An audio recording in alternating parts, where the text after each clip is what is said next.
ఏర్పాటు చేశారో వారికి శరీరంలో ఉండేటువంటి ఫ్యాక్టరీని ముందుగా మూత పెట్టడానికి తీసుకోవాల్సిన ఆహార ధర్మం ఏమైనా ఉంటే తీసుకోవడం తప్పు లేదు. తినకుండా చేయమని ఏ దేవత చెప్పలేదు. మేము కూడా ఉపహారం తీసుకునే చేస్తున్నాం.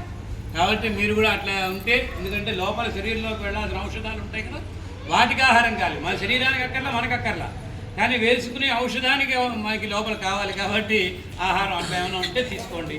ఇకపోతే ఇక్కడ ప్రధానంగా ఇందాక నుంచి మనం చెప్పుకుంటున్నాం చండీ మహాత్మ్యం అని చెప్పేసి. పూర్వం మీరు అందరూ తెలిసిన వాళ్ళే, ఎంతోమంది పెద్దలు చెప్పారు. మనకి ప్రాతస్మరణి అయినటువంటి సామవేదం వారు కావచ్చు, చాగంటి వారు కావచ్చు, గరికపాటి వారు కావచ్చు, మా తాతయ్య గారు మల్లా చంద్రశేఖర శాస్త్రి గారు కావచ్చు, ఎంతోమంది ఎన్నో రకాలుగా అమ్మ మహాత్మ్యాన్ని గురించి ఎప్పుడు చెప్తూనే ఉంటారు, మనం వింటూనే ఉంటాం. మా జ్ఞానం మేరకు ఏదో 2 మాటలు మీతో పంచుకోవాలనే ఒక చిన్న ఆశతో చెప్తున్న మాటలు ఇవి. ఏమండి, ఇక్కడ ఈ మహాత్మ్యము అంటేనే ఒక మాయ అంటున్నాం. మాయ అంటే మన చేత కానిటువంటిది, మనకి అలివి కానిటువంటిది ఏదైతే శక్తి ఉంటుందో ఇట్ ఈస్ కాల్డ్ మాయ. ఆంగ్లం ఉపయోగిస్తున్నాను అనుకోవద్దు. అయితే అటువంటిది ఏదైతే ఉందో అదే మాయ అని చెప్తున్నారు. అయితే ఆ మాయకు అతీతమైనటువంటిది, మాయను కూడా సృష్టించగలిగినటువంటిది ఎవరయ్యా అంటే ఆ శక్తి స్వరూపిణి జగదంబ. ఆవిడే చండీ అంటున్నాం. ఇక్కడ ఈ చండీనే మళ్ళీ మహాకాళి అంటున్నాం, మహాలక్ష్మి అంటున్నాం, మహాసరస్వతి అంటున్నాం. ఈ 3 రూపాలల్లోనూ ఎలా ఉద్భవించింది, ఎప్పుడు ఉద్భవించింది, అసలు ఆవిడకి ఆ చండీ అనే నామం ఎలా వచ్చింది, ఇది ప్రధానంగా మనకు తెలియాలి కదండి. అందులో ప్రధానంగా ఈ చండీ పరదేవత అనేటువంటిది 28 మహాకల్పాలకి ముందు జరిగినటువంటి మహాపురాణం మార్కండేయ పురాణంలో నుంచి ఈ యొక్క చండీ పాఠాన్ని సంగ్రహించడం జరిగింది. మనకి 18 పురాణాలు ఉన్నాయి. ఒక్కొక్క పురాణంలో ఒక్కొక్క రకంగా అమ్మ మహాత్మ్యాన్ని వివరించడం జరిగింది. అన్ని పురాణాల్లోనూ, పద్మ పురాణంలో ఉంది, కార్తీక పురాణంలో ఉంది, ఇంకొక పురాణంలో కూడా గరుడ పురాణంలో ఉంది. అన్ని పురాణాల్లోనూ అన్ని మహాత్మ్యాలు ఉంటాయి, అమ్మ మహాత్మ్యం కూడా ఉంటుంది. అయితే ఈ యొక్క మార్కండేయ పురాణంలో ఉన్నటువంటి ఈ చండీ మహాత్మ్యాన్ని ఎందుకు మనకి లోకల్లో పరిడుల్లుతోంది, ప్రచారంలోకి వచ్చింది అంటే 28 కల్పాల క్రితం జరిగేటువంటిది. కల్పము అంటే ఇందాక చెప్పుకున్నాం మనం, 4,32,000 సంవత్సరాలు కలియుగం, దానికి 2 ద్వాపరయుగం, దానికి 2 త్రేతాయుగం, దానికి 2 కలియుగం, కృతయుగం. ఇటువంటి యుగాలు 4 కలిపితే ఒక మహాయుగం అంటున్నారు. ఇలాంటి మహాయుగాలు 70 జరిగితే ఒక కల్పము అంటున్నారు. అలాంటి ఒక కల్పం బ్రహ్మదేవుడికి ఒక పొగలటండి. మళ్ళీ ఇంకో కల్పం అవ్వాలంటే ఇన్ని యుగాలు అయితే ఇంకొక రాజ్యం. అట్లా ఆయన 120 సంవత్సరాలు ఉంటారు. దానికి 120 సంవత్సరాలు విష్ణువు, ఆయన ఈశ్వరుడు. మనకి అవి మనకి ఇన్ఫినిట్ అనమాట, మనకి ఆ లెక్క అందదు. అయితే ఇక్కడ మనం దీంట్లోకి వస్తే, ఈ సంగ్రహంలోకి వస్తే 28 కల్పాల క్రితం ఈ కథ జరిగింది, మహాత్మ్యం అని చెప్తున్నారు మార్కండేయ పురాణంలో.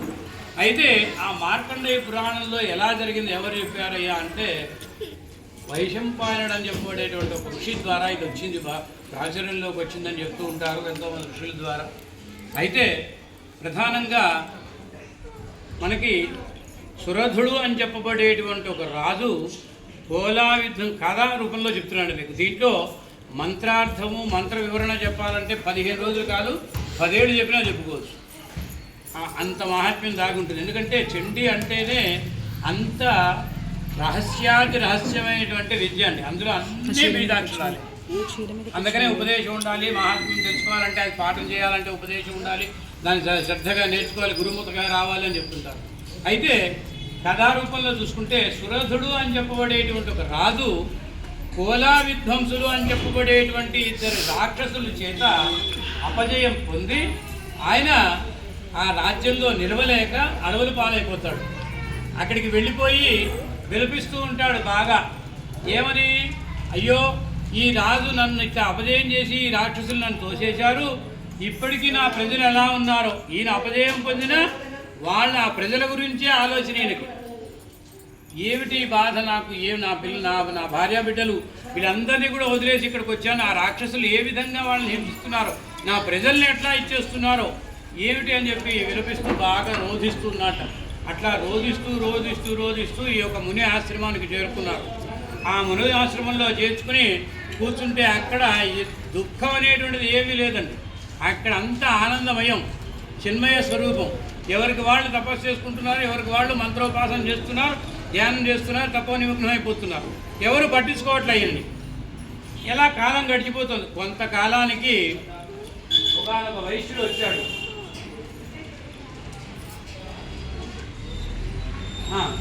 ఒకనొక వైశ్యుడు వచ్చాడు. అతని పేరు సమాధి. ఆ సమాధి అని చెప్పబడేటువంటి వైశ్యుడు వచ్చి, ఆయన ఎట్లా వచ్చాడంటే, వయసు అయిపోయిన కారణం చేత మనం మామూలు లౌకిక భాషలో చెప్తున్నాం. వయోపరిమితి పెరగటం ద్వారా ఆయన సంపాదన అంతా కూడా పిల్లలు తీసేసుకుని ఆయన ఇచ్చే సలహాలు మాత్రం పాటించట్లా. ఆయన ఇచ్చే ధర్మాలను వినిపించుకోకుండా అధర్మాశక్తులైపోయి అధర్మంగా మరింత ఆర్జన చేయాలనే ఒక దీంతో దాని అంతటికీ ఈయన అడ్డొస్తున్నాడని చెప్పి కట్టుకున్న ధర్మపత్నితో సహా ఆవిడ కూడా ఈయన భరించలేనన్న రీతిలో పిల్లల మాటలకి ఇదైపోయి పంపించేసిందట. ఆ కాలంలో కూడా అలాంటి అధర్మం ఉందండి. అయితే అలా పంపించేసేపటికన్నా అలవలు పాలైపోయి ఇంకాస్త ఏడుస్తున్నప్పటికన్నా ఆయన కూడా వచ్చాడు, ఇదే ఆశ్రమానికి చేరుకున్నాడు. ఆయన కూడా బాధపడుతున్నాడు. సహజంగా చూడండి, మానవ నైజం ఇది, నాతో సహా. ఇప్పుడు ఒక్కడికి నాకు 100 కోట్లు కలిసి వచ్చే, పక్కోడికి 100 కోట్లు కలిసి వస్తే ఆనందించం. నాకేదో నష్టమైంది, నా కారు 2 టైర్లు పంచర్ అయిపోయినాయి, దెబ్బతి వాడికి 4 కార్లు టైర్లు పంచర్ అయ్యాయి. అబ్బో ఇంకేమో చప్పట్లు కొట్టడం, బాగుంది. ఈయన కూడా అలాగే చూసి వచ్చి ఆ దుఃఖంతో వినిపిస్తున్నటువంటి వాడిని చూసి అడిగాట, ఏమిటయ్యా నువ్వు ఎందుకు ఏడుస్తున్నావు, ఏమిటి బాధ అంటే, సరేలే నేను బాధపడుతున్నాను, నువ్వెందుకు బాధపడుతున్నావు కాదు కానీ నువ్వు చెప్పు ఫస్ట్ అన్నాడు. అంటే అప్పుడు చెప్పాడు, నేను నా భార్యా బిడ్డల చేత ఇట్లా మోసగించబడి ఇంట్లో నుంచి వెళ్ళగొట్టబడ్డాను. అయినా పాపం నా పిల్లలకి వ్యాపారం సరిగ్గా మెళకువలు తెలియవు, నేను చెప్పినా కూడా వాళ్ళు నేర్చుకోవట్లేదు, అధర్మంగా పోతున్నారు. ఇంట్లోంచి వెళ్ళగొట్టబడినా కూడా వాళ్ళ గురించి ఆలోచిస్తున్నాడు. సరే నీ సంగతి ఏమిటో చెప్పవయ్యా అంటే, నేను ఇట్లా ఆ 2 రాక్షసుల అభయం పొందాను ఇట్లా అని చెప్పేసి అంతా బాధపడుతున్నాడు. బాధపడుతూ ఉంటే వీళ్ళ బాధ వీళ్ళంతా చూసేట ఆ మునీశ్వరుడు వచ్చి, నాయన మీరేదో పెద్ద ప్రాజ్ఞులు అనుకుంటున్నారు, మీరు ప్రపంచంలో మీరే సంసారం చేసినట్టు, మీరే గొప్ప విజయాలు సాధించినట్టు ఏదో అనుకుంటున్నారు, మీకు అసలు జ్ఞానమే లేదు, జ్ఞానశూన్యులు కాబట్టి ఇక్కడికి వచ్చారు, జ్ఞానం పొందడానికి ఇక్కడికి వచ్చారు అన్నారు. అనేప్పటికల్లా ఏమిటి మాకు తెలిసిన విషయాలన్నీ అజ్ఞానమా, సంసారంలో అంత సంపాదించాను, ఇన్ని రాజ్యాలు ఇంత విస్తీర్ణం చేశాను, నా భార్యా బిడ్డలకు అది సంపాదించాను, ఇవన్నీ అజ్ఞాన శిక్షణమా, ఏమిటి మరి జ్ఞానం ఏమిటో బోధించండి స్వామి అన్నట్టు. అప్పుడు అమ్మ మహాత్మ్యాన్ని అంతా కూడా సావర్ణి సూర్యతనయో యోమను కథ్యతేష్టమ నిశామయ తదుత్పత్తిం విస్తరాద్గతో మమ అని చెప్పేసి, సా అంటే ఆమె అనర్థం, వర్ణ అంటే వర్ణములు అంటే అక్షర అకారాది క్షకారాంతం వరకు ఉండేటువంటి అక్షర మహాత్మ్యాన్ని, ఆవిడ్ని గురించి చెప్పేటువంటి మహాత్మ్యాన్ని విస్తారంగా చెప్తాను, శ్రద్ధాళువులే వినండి నాయన అని చెప్పారు. అలా మొదలైన కథలో ఆ రాక్షసులిద్దరిని సంహరించడానికి అసలు ఎలా జరిగిందయ్యా అంటే, ఈ యొక్క కథ అంతా పూర్వము ఒక కల్పాంతంలో శ్రీ మహావిష్ణువు యోగ నిద్రలో ఉన్నాడు. ఆయన నాభికమలం నుంచి బ్రహ్మదేవుడు ప్రత్యక్షమయ్యి తిరిగి సృష్టి ఆరంభిద్దాము అనుకున్నటువంటి సమయంలో ఆ కమలాసనాన్ని అంతా కూడా సర్దుకుంటూ ఏర్పాటు చేసుకుంటున్నాడు. ఈ లోపల ఈ యొక్క స్వామి యొక్క ఎడమ చెవి గుబిలి నుంచి 2 రాక్షసులు వచ్చారు. వాళ్ళే మధుకైటపులు. ఆ మధుకైటపులు అని చెప్పబడేటువంటి రాక్షసులు ఇద్దరు కూడా పుడుతూనే అమితమైనటువంటి బలాఢ్యులుగా దేహ సంపన్నతను పొంది అంతా కూడా జలమయం అయిపోయింది. కూడా అంతా కూడా పృథ్వీ మండలం అంతా కూడా జలమయం అయిపోయింది. ఆ జలమయంలో విర్రవేగుతూ తిరుగుతున్నట్టు వాళ్లే దైవ స్వరూపంగా వాళ్ళే భావించుకుని అలా తిరుగుతూ ఉన్నటువంటి వాళ్ళకి ఈ బ్రహ్మదేవుడు కనిపించాడు. ఈ ఆసనంలో కనిపించేప్పటికల్లా, నువ్వు కూర్చున్న ఆసనం మాకు కావాలి, మాది అది, నువ్వెవరు కనిపిస్తున్నావు, మేమే అసలైనటువంటి దైవ స్వరూపం అని చెప్పేసి వాళ్ళు మాట్లాడుతున్నటువంటి ఆ సందర్భంలో బ్రహ్మదేవుడు చెప్పాడు, బాబు సృష్టి ఆరంభించడానికి ఉద్భవించినటువంటి వాడిని నేను, నన్ను బ్రహ్మదేవుడు అంటారు, మీరు మౌనంగా ఉండాలంటే వినిపించుకోలేదట, మాకు ఆసనం ఇవ్వు, అక్కడ మేము కూర్చుంటాం, మాకు నువ్వు సేవకుడిగా పనిచేయని చెప్పి ఆయన మీద వాగ్వివాదానికి యుద్ధానికి దిగారు.